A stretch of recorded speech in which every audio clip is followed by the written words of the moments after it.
At narito na naman ang mainit na balita mula sa mundo ng social media na hatid sa inyo ni Madam Chika. Isang malaking kaganapan ng muling kumalat sa larangan ng politika kung saan ang impeachment laban kay Vice Presidente Sara Duterte ay muling naurong. Ang nasabing impeachment ay unang inihain ng isang miyembro ng Kongreso na representative ni Kuting. Ngunit sa mga nakarang araw nagkaroon ng mga hindi inaasahang developments.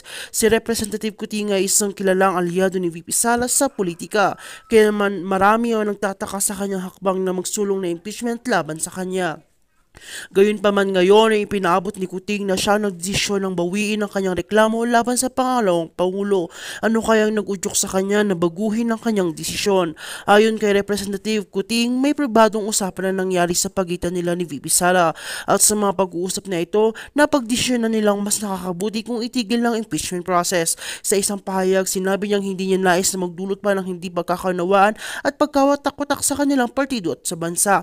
Gayunpaman, may mga nasabi na natanggal ng impeachment ay dulot ng pressure mula sa ilang mga miyembro ng administrasyon at mga kasamahan ni VP Sara sa gobyerno. Ayon sa mga source, may mga high-level discussions na ganap sa loob ng mga nakaraang linggo kung saan ipinahayag ng mga kaalyado ni VP Sara ang kanilang suporta kahit nagkaroon ng pagbabago sa pananaw ni Kuting.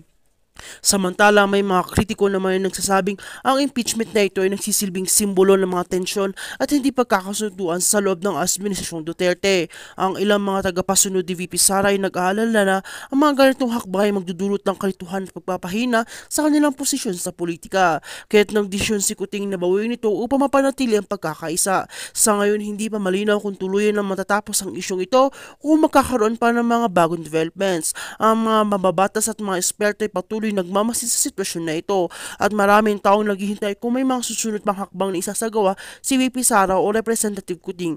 Abangan namang susunod na balita sa ukol dito. Yan ang mga detalye ukol sa patuloy na issue ng impeachment laban kay Vice President Sara Duterte. Patuloy namin susubaybayan ng mga updates kahit manatili lamang kayong nakatutok.